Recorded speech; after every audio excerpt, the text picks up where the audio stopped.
there's a difference between emotional intelligence and emotional fitness. A lot of people think it's the same thing. Like you said, emotional intelligence, the knowledge, the understanding, the ability to manipulate thought and like, intuit how people are feeling. But fitness is the thing that actually saves your mental.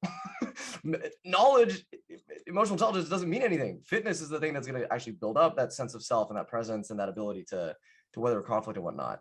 And to your point about education, yeah, listen, like this is the thing that gets me, right? Like if you had given me a class on like understanding how anxiety works, understanding how to spot intrusive thoughts and what they are, at the very minimum, like what even are they? All right. If you give me a class on all of that, if you had given that to me at any point, age, whatever, 13 to 24, I would have gotten 110%. I guarantee it. If you don't believe me, academics out there, I challenge you, freaking quiz me. All right. But we don't have classes on that. We don't. And it's, as a lawyer, I can tell you, like, we just don't have this thing figured out. Right. And like, there's a lot of people that act and want to act like it's, it's a problem, but like, leave that to the people over there to figure it out. And you have a whole profession that is just completely suffering right now.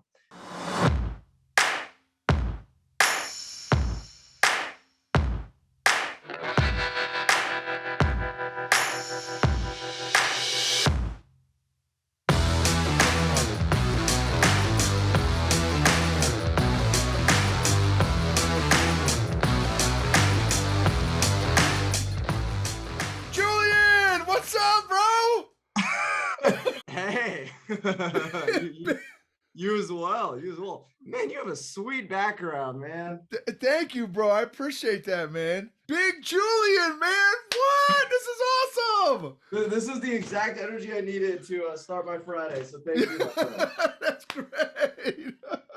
I love it. Dude, it's so good to see you, bro. Hey, likewise. I hope you've been having a good week. Oh, amazing week. Amazing, bro. Amazing. Yeah, Love God's it. doing some amazing things, dude. It's been lots of growing, lots of learning, lots of Love it. yeah, lots of great stuff. How about you? How's your week been? Love it, man. That's awesome. Good. Busy, Okay. as most weeks are. Yeah. Very busy, but very good as well. Yeah, no Awesome. complaints. Yeah. Awesome, dude. I'm so stoked to get to know you, bro. I can't wait, man. Hey, me too. I love it. So, man, just a little bit that I've been able to dive into about Big Julian, man. You've got an amazing story, and I'm super stoked to hear it and share it with the audience and stuff, man. You've got and I appreciate your vulnerability and your transparency, and Of course. and I will tell you, because I know you don't know me from Adam's House Cat, so I will tell you that I have a little bit similar story. So anyway, I want you to know I can very much empathize and relate with with the little I do know. And I'm so thankful that you are on the other side, you know what I mean, and you're continuing your growth journey and all that kind of stuff, man. So I can't wait to hear some of the deets, bro. Yeah. Hey, listen, I think nothing relates more to folks than the struggle, right? No matter what it looks like for each of us, and of course, it's subjective a lot of the time what we're struggling with. Right. But I hear you, and I'm happy to be here, and thank you for reaching out and giving me the platform. I very much appreciate it. Yeah, of course. I've heard it said this way, that you can impress people with your mountaintops, but you impact people with your valleys. Wow, very wise. And I've thought that's fire ever since I heard it. Very wise. I like that a lot. That's really good. That's gonna sort up there. That's a good one.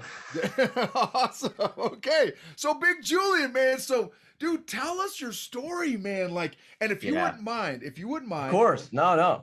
Like going back as early like as childhood, like what has been the arc, your arc look like? Yeah, let's do it. And listen, I tell this often. I may miss certain pieces that if you want to unpack, feel free to interrupt me or stop me, or we can go deeper into any point. But the short version is I've always been the model student. High school, was valedictorian, went on to UC Berkeley, and I graduated in 3 years, had an A+ average. I had internships at the White House, top law firms. I wanted to go to law school, so I applied early to law school. I was only a third year at the time because I graduated 1 year early. I was accepted into NYU Law School, I was like 20 years old.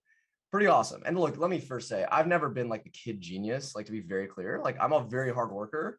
I had B's in middle school. Okay. Like I'm not, I'm not those savants, right? Who are like taking math classes 6 years ahead of their time or anything like that. But I was accepted into law school. I attend NYU. I do very well there. I applied to transfer to Harvard and Stanford at the end of the year, and I get into both. I attend Harvard, and I graduate from Harvard Law School.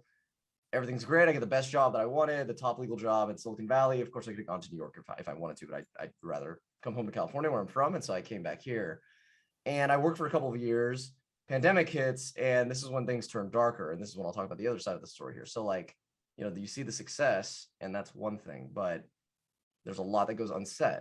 In high school, I had stomach aches that were induced by the stress of SAT prep and AP courses. Went to the doctor. They said, oh, it's probably gastritis, which is a stress-induced condition. Are you getting a lack of sleep and pushing yourself a lot and have a lot of stress on your plate? I'm like, yes to all three, because that's what life is like as a junior in high school, juggling a billion things and trying to get into the best colleges.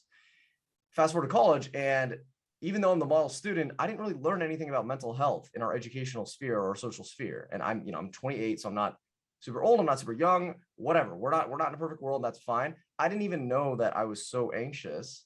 I was basically being crippled in my ability to socialize with other people. I was just too afraid. I didn't, and I thought everybody else was living the same life as me because I would get along with people just fine.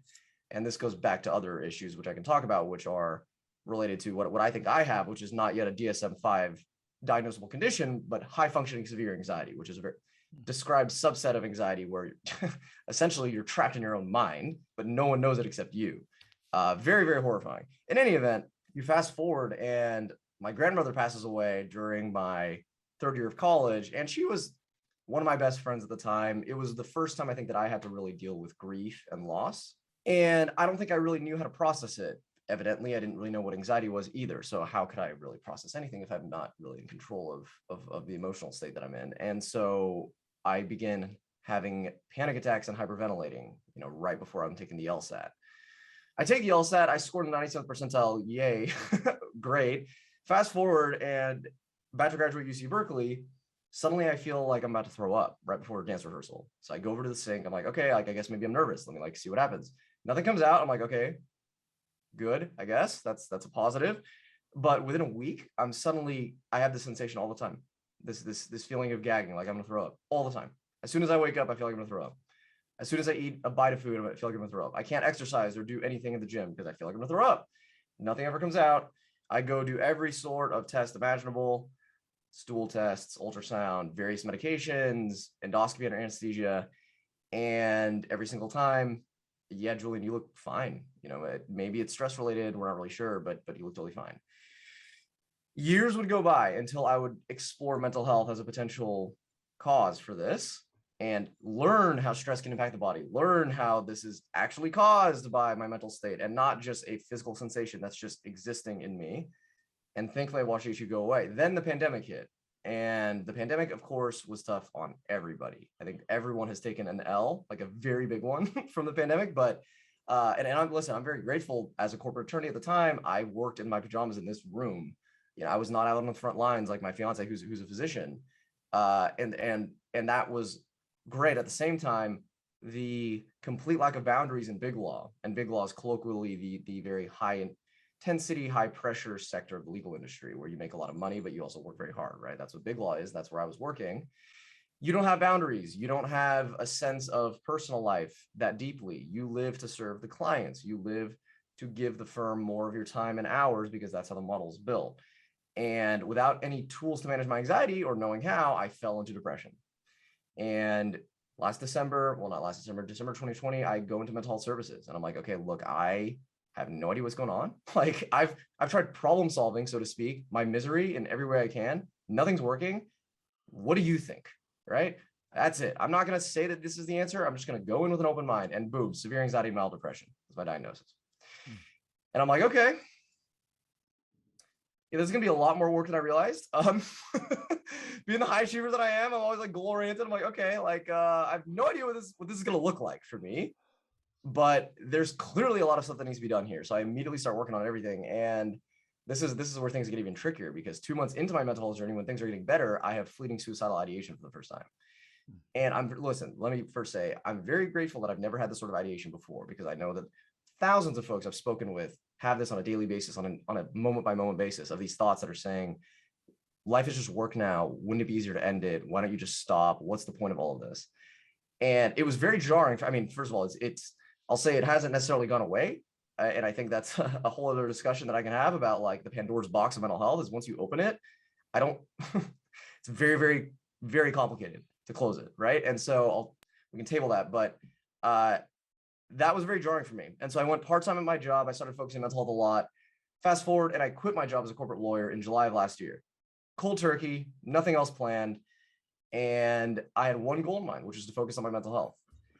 Since then, I've been doing a lot of different things. Ironically, focusing on, I mean, I've been focusing on my mental health, but I've been also inundated with a lot of different projects that I've been working on. But the big one that I've been focused on is advocating for mental health and telling people my story and making sure that the world understands what is at stake here. Because listen, to be very clear, I don't think there's anything wrong with working very hard and trying to achieve your goals, but I do think there's something deeply, deeply wrong with our misunderstanding and our lack of education in mental health, and in our misprioritization of what we are telling kids equals success. Because I am not what most people would think, a product of tiger parents. I am a product, in my opinion, of a system and a culture and an externally facing world that only gives positive reinforcement to certain things and does not teach and does not prioritize other things that clearly are very, very, very important and have to do with mental health. I ranted there for a while, but that was money, bro. Money. Thank you, Big Julian. So totally appreciate that, dude. Totally appreciate it. So what about your relationship with your parents? How was your relationship with your parents? Listen, my parents have always been the most supportive people and the most grounded people you can possibly imagine. My mom and dad have always said, Julian, slow down. Like, Julian, just do the best. Like in middle school, I have a distinct memory of my mom telling me, just do your best. That's all you can ask. Never, ever, ever feel bad for getting a B or a C or an F. It doesn't matter. Literally, it doesn't matter. But at the same time, I think this is where things get complicated for first generation Americans like myself. My mother's a Vietnamese immigrant, refugee from the war, came over. And so I know her story deeply, right? I feel it. I have all of my aunts who came over, like they fled Saigon the night before it fell in the Vietnamese War. 12 family members on a boat, and they came and they did whatever they could to survive. I mean, my mom didn't have reading glasses until she was 19 years old. And she's one of the most brilliant people, brilliant minds on this earth. And yet she was held back that deep, right? So there's layers to this. And so I think growing up, and of course, my father, Armenian born in the slums of Paris, immigrated when he was 13 years old to the US. Similar story, lived in the back of a store for many years. They met at San Francisco State, and since then, they've been happily together. But I think knowing their story, it put a lot of pressure on me. I put the pressure on myself, to be very clear, of look at what they did, look at what they went through, look at the platform they've given you in this Folsom, California, this bubble that is a beautiful place. I can lick the sidewalk and it's clean, right? And I have AC in my car, and there's like no security concern for anything in my life that I'd ever have to worry about. I think that it can lead to this dangerous path of the narrative that there's nothing that will ever be enough for me to make up for the fact that they pushed themselves so hard and survived, even though ironically, that's the last thing they wanted from me. And my mom and dad were the first people to tell me when I started having these gagging issues. My dad would tell me, listen, I've been through similar stuff. It's stress, and my mom was just saying, look, you're about to go to law school. I think there's a lot going on. But when you're so, and I fully admit this, when you're so stubborn and when you don't have context in what mental health means at all, right? And I attribute it to both, to be very clear, because if I were less stubborn, I think this could have been avoided. But I also think that if we had much deeper education in the mental health realm, it would have been a lot easier for me to accept and learn about just exactly what was going on. But to make the answer shorter, my parents have been always very, very, very supportive. And that's part of the thing that keeps me very, very passionate about this subject, is that it's not simple like people think it is. Yeah, for sure. And that's a great connection that you made there of knowing their story may have added additional stress and responsibility and stuff on top of you that Yeah. was self-induced, in spite of having such great parents and supportive parents and loving and that kind of thing. That's fascinating, bro. And I totally agree with you. I'm old school. I'm probably your parents' age, bro. Like I'm old school, dude, right? But I know from my generation and my parents, right? My folks never talked about Yeah. feelings and emotions and your self-awareness and self-management, self-regulation. That's just so number one, generational thing, but also just in our country, right? Like you said, like Yeah. in our country, how many, being I'm in the emotional intelligence space, and I've been in that space I've been on my own EQ journey for the past 4 years, but I've had it as a business now for the past 2 years. And there's people that have heard of it. I've heard of EQ, I've heard of emotional intelligence, but have no idea like what it Yeah. actually means. And I've met some group that, oh yeah, I know what it means, but I've had courses on it, I've had classes on it. And then I ask them, well, what does your emotional fitness program look like? Yeah. Like, well, you want to know about EQ? I can tell you all about EQ. No, no, no. How are you getting healthier emotionally yourself? Right. Oh, well. I'm like, okay, got it. Right. So there's a big difference between head knowledge and like, are you actually applying this stuff?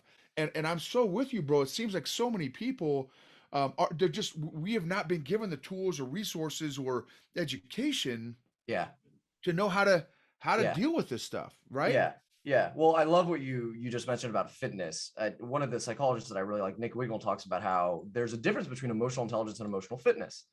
A lot of people think it's the same thing. Like you said, emotional intelligence, the knowledge, the understanding, the ability to manipulate thought and like, intuit how people are feeling. But fitness is the thing that actually saves your mental. Knowledge, emotional intelligence doesn't mean anything. Fitness is the thing that's going to actually build up that sense of self and that presence and that ability to weather conflict and whatnot. And to your point about education, yeah, listen, like this is the thing that gets me, right? Like if you had given me a class on like understanding how anxiety works, understanding how to spot intrusive thoughts and what they are, at the very minimum, like what even are they? All right. If you give me a class on all of that, if you had given that to me at any point, age, whatever, 13 to 24, I would have gotten 110%. I guarantee it. If you don't believe me, academics out there, I challenge you, freaking quiz me. All right. But we don't have classes on that. We don't. And it's, as a lawyer, I can tell you, like, we just don't have this thing figured out. Right. And like we there's a lot of people that act and want to act like it's, oh, like, it's a problem, but like leave that to the people over there to figure it out. And you have a whole profession that is just completely suffering right now. Partners who are making millions and millions and millions of dollars every single year are taking their own lives because no one in the profession talks about it. We're never taught about it. And it, of course, it's not just law, it's medicine, it's construction, it's service, it's retail, it's everything, right? But I can speak from my perspective as a lawyer who I think people look to as a profession that has things figured out to some extent, or are whole, higher than thou, and they wear the suits and they connote power. Well, we have a lot of work to do. And the sad part to me is that we are the ones that are suffering the most because we are not putting in that work to understand and push ourselves in this way. Yeah, that's great. And I would have totally agree with you, man, is that the title, the income, the Yeah. position Yeah. has nothing to do with emotional health. Yeah. Yeah, exactly. Right? There's no thing on the resume or whatever, like on the job title, job description, like how emotionally healthy are you?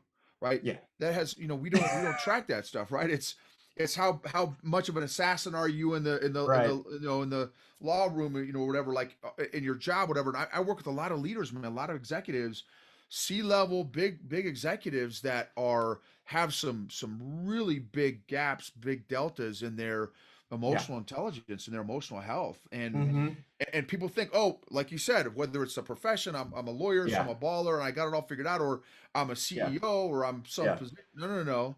That has Yeah. nothing to do with Yeah. emotional health. You figured out a particular skill that you may be very, very good at, but that again has no reflection on. In fact, this dude, check this out. One of my little anecdotal insights is the number of successful people. I would love to do a research on this. What percentage of successful people, whatever that is, right? But successful people that are doing it for emotionally unhealthy reasons. Oh, probably a fairly high percentage.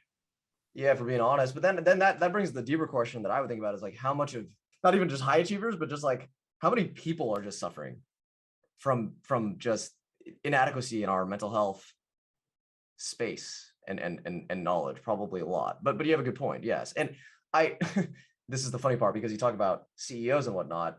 This is the very, very big infrastructural problem that we face in mental health is the world is only going to give positive reinforcement for the things right now that are unfortunately counter to what we need to be doing, which is focusing a little bit more on not hustling and not grinding. Maybe this is unique to the US. I'm not sure. I can't comment. I don't really think it is. I think it's a worldwide and a global thing and a humankind thing, but certainly the positive reinforcement doesn't help. And, if you had a benchmark that said, hey, CEO, we're going to test your emotional fitness. We're going to test your ability to discern whether conflict in your own life and whatnot. And depending on how you perform, we're going to give you a bigger or a smaller bonus. Well, watch the CEOs do their meditation. Watch the CEOs go to therapy. Watch the CEOs just learn and hop on your podcast and start talking about how it's so important, right? But no, follow the money, right? And what's the money going to tell you? Just don't worry about that. Just keep doing whatever the money, wherever the money's coming from. No, that's exactly right. There's a lot of great, interesting points in there. I just I've got a corporate client, a big international company, and one of the things that we talked about, I'm like, look, when you do your weekly, monthly board meetings with all your executives and stuff, what gets recognized, rewarded, and talked about the most is what's going to Right. get duplicated. And if Yes. you're not talking about emotional and mental health Yes. in your among yourselves as executives, No. guess what the Yeah. rest of the company's not going to also hear about, right? So Exactly. you got what gets it, what you got to inspect what you expect, and if you don't expect emotional health as being a mental health as a priority in your company, guess what's not it's not going to happen. It's not ever going to become a priority. So regardless of what you say, so making it part of the culture, part of the language, part of the reward systems, that kind of thing, I think would be super helpful, super important. And some companies are trying to make a difference. Like, let me hire the mental health guy. Like, oh hey, our company has a mental health expert in our company. Like, yeah, but like I talked to Yeah. a lot of buddies that are first responders and stuff, and they're like, dude, we've got a shrink on staff, right? We got a shrink on staff for our cops, for our firefighters, but none of us go because number one, if you do go, it looks bad, right? Because you're seeing, Julian's going to go see a mental health guy. Like, oh, are you all right? Like, I don't think Yeah. you know what I'm saying? It's got all these other Yeah. stigmas that are associated that are also harmful to what we're trying to accomplish here, right? In terms of getting people as healthy emotionally and mentally as possible. Yeah. And look, it's also a band-aid. I analogize it to putting a band-aid on a broken leg. The idea of and listen, let me say it's good, it's a good start. It's a great start. Having access to these meditation apps, having coaches, having all of this. At my old law firm, I pushed internally to get us on Ginger, an emotional coaching platform, so that everybody could have access 24/7 to an emotional coach. It's like that's good, but it will never replace the hard work that needs to be done by way of boundary setting, by way of reducing the number of hours and the availability and the expectations of your attention that is placed on the job, at least for lawyers, but of course for other professions too. So absent that infrastructural change, there's no number of these easy fix solutions that are going to work. And I think this is the problem that we're going to have to face for folks advocating for this is how do you fight the system that is built on incentives going one direction?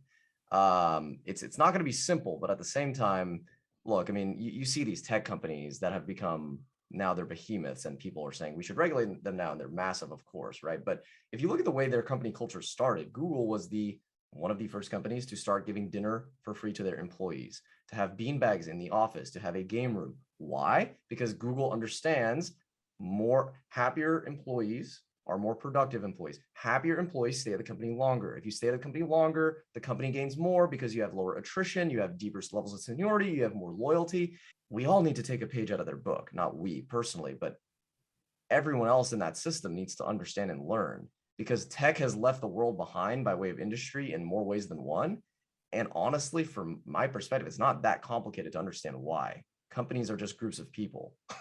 If you want the best people and if you want the best people to stay, more importantly, then you need to make sure that they're fulfilled where they are. Otherwise, you're going to end up with cases like me, where I was a star associate at my old firm. And I'm like, you know what? As much as I want to continue, I cannot. And that's not because of the work itself, but it's because of the system and the culture and the various, I would say, lack thereof benefits, but certainly it would have been better and I would have been happier had we had a more tech-like culture in my old firm. And I'm not Yeah. alone when I say that, I know. Yeah, sure.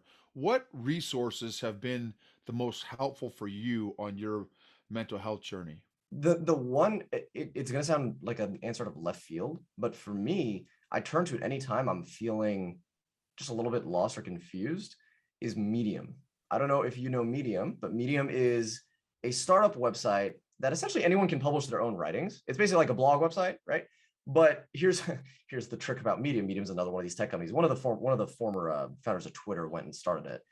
The whole idea is that if you're a writer, you can get paid from the platform the more eyeballs that you get on your stuff. In any event, it's I liken it to the For You page of writing of TikTok, right? So it's like it will know exactly what you're interested in and looking for. And you have thousands of minds, and it's getting more and more competitive, I should add, competing for people's attention now, writing just really interesting ideas and just giving a lot of perspective, unique, very unique perspective. Of course, therapy, deep breathing, journaling, exercise, walking outside, like those are all the fundamentals, right? Like I can't they substitute those. No number of articles is going to give me that. And so those were always very, very helpful for me. But I feel like those are kind of like standard, sort of like the vanilla starter pack at this point. So beyond that, I think for me it's been Medium, and it's also been just reading a couple of different books that I think really shaped my perspective. Enlightenment Now by Steven Pinker was a fantastic book. Maybe You Should Talk to Someone by Lori Gottlieb, another great read. Just books about mental health and about like where we're at humanity wise. Really just kind of helped reset my perspective. Love it. What's the biggest insight you've learned about yourself? I think, I don't know if I would say that this is about myself as much as it is like a way of thinking, one that I had that I'm working on, but it's that compassion sees no reason. And what I mean by that is, in order to show yourself compassion and show others compassion, you cannot logic your way through it. There's no reasoning. There's no answer. I think we living in a world that is structured, that has logic, we like to attribute logic to everything. And of course, with feelings, that's a whole other discussion. But I say compassion because for myself, that's the thing that's been the biggest struggle, is reducing the level of self-judgment that I feel in myself constantly. And it's kind of like Nike, just do it. Like you can't, there's no answer, no number of talking to people about my problems and how self-judging is so hard. I was just talking to a therapist about this yesterday. You just have to practice giving yourself that space and that compassion. And so for myself, I've learned, man, I was being hard on myself, like very, very hard on myself before. I still am being very hard on myself now. And it's because this deep-rooted narrative exists where I want to have an answer and an explanation for everything. But you can't explain compassion. You just have to give it. You just have to give it. There's no reasoning behind it. I don't know if that makes any sense, but Yeah, no, for sure. So that's interesting. So for me, I've had to go a little bit different approach because I've struggled with the people that have been so squared away in this area and just hey, just give yourself compassion or just take care of yourself or that kind of thing. I've always because for most of my life I've struggled with self condemnation, self hatred, Mhm. imposter syndrome, all suicidal stuff, all kinds of stuff. And so for somebody that's in that frame of mind, I've had a very tough time, just the whole Nike just do it. What really helped me along my emotional healing and emotional growth journey and mental health journey has been understanding where my dysfunction has come from. When I've been able to make some of those connections and understanding, oh, this is why I'm a people pleaser addict. This is why Mhm. I'm emotionally needy. This is why I'm emotionally codependent. This is why I've got toxic positivity, right? Once I started to make all those connections and understand where it was all, I call it, like the whole superhero origin story, our emotional origin stories of where those dysfunctions are coming from. That has really been game changer for me. Like, oh, okay, like I didn't, and then also to recognize that some of my dysfunctions were survival mechanisms Yeah. that served me at some point in my life, but now I don't need that survival mechanism, so now I can try to heal from that and grow from that anyway. But that's great that has been able to work for you. And I love that compassion concept. That's excellent. Excellent point. Have there been any resources or tools to specifically grow or impact the area of compassion for you? I really wish there were. Listen, if you or your listeners have anything, DM me. I would love it. No, aside from just the standard tools to better, I think, emotionally regulate yourself, deep breathing, journaling, right? Like building up that sense of self, which is kind of implicit, right? It doesn't really give you compassion. That's why I'm like hesitant to even say that. For me, it's just been practice. Like you got to start small, start somewhere, give yourself a break here. And that's it. And then move on. Give yourself a longer break there. Tell yourself, be your own best friend as often as you can. And that's something that I've been working on. And it relates to compassion, but the idea is a little more distinct in that the inner critic, the self-judging, right? The voice of tearing ourselves down, it'll always be present. The thing that we can control is how we respond to it. And I think if we respond to it as we would to our best friend, hey, don't listen. Why are you listening to that guy over there? That guy sucks. What do you, like, but we just take it so often because we're just, okay. That's what my thoughts tell me. Okay. And so I think if we try to retool and respond to it a little bit more, it would be helpful. And it can build that compassion. Yeah, that's great. How has your journey impacted your relationship with your fiance? Oh, it's only helped. And not just with my fiance, but literally every human being in the world. I mean, like one of the things that I spotted during my mental health kind of crisis, if you want to call it that, during the pandemic, I felt like everything in my life slowly and slowly and slowly was getting disconnected from my awareness, my consciousness. I don't know, however you want to put it, but I felt like I was just losing touch with every layer of my connection to the human world. My fiance was one of the last pillars to come down. And then it was myself. And that was when I was like, okay, this is very, very much a problem. But at a very basic level, I think working on your mental health and managing it naturally improves your ability to communicate. It improves your ability to be happier and enjoy the really good moments. It improves your ability to weather your own storms and your own problems on your own without necessarily needing the support of others. I'm not saying that you don't need to use them, but you don't need it all the time, and that gives them space. So it has only been helpful. I mean, beyond helpful, and it's been changing all of my relationships for the better too, because as I improve, a rising tide lifts all boats, right? I push myself in the more positive ways, and then I can help push my family, and I can help push my friends in a more positive way as well. So it's definitely beyond just Kat, my fiance, but I'm certainly very grateful for her support. And ironically, she's, talking about my parents being the ones that were telling me that I had anxiety issues. She's been telling me for a long time that she thinks that I've had some issues and need to manage my anxiety. But of course, I've been very stubborn and not listening to her for a long time. So yeah, for sure. She's always right. For everyone listening. That's right. That's awesome. No, and dude, I totally agree. There's one of the quotes I say on my podcast all the time is emotionally healthy people help heal other people emotionally. Yeah. The healthier that we get emotionally, man, it impacts everyone else around us. So yeah. One I would say all the time is if you don't deal with your emotional issues, your friends, family, and coworkers will be forced to. Yep. But that if you flip that also, when you do face your emotional health issues and you get emotionally healthier, it correspondingly impacts everyone else around you in a positive way, right? So it's yes. like I call it like positive secondhand smoke. You know what I mean? Yeah. Like, you know what I mean? Right? Because it's very true. Yeah. Right before this, I didn't even know what the word boundary even meant. I thought it was a military term, right? Because I'm a military guy. So 4 years ago to learn like, well, boundaries, what on earth is that, right? Yeah. And I wasn't even able to understand or implement any boundaries until I got emotionally healthier. But now I'm like, oh snap. And not just for myself, personal, professional, like how many boundaries did I violate when I wasn't even aware? Right. Like I'm like, oh, so I've had to call up people and apologize and like it's a lot, it's a lot. Right. And it's looking back, I don't know if you've had this thought, but it's like I will look back on the past version of myself and how they would interact with folks that let's say are more emotionally healthy and can spot these things. And I'm like I'm embarrassed. I'm horrified.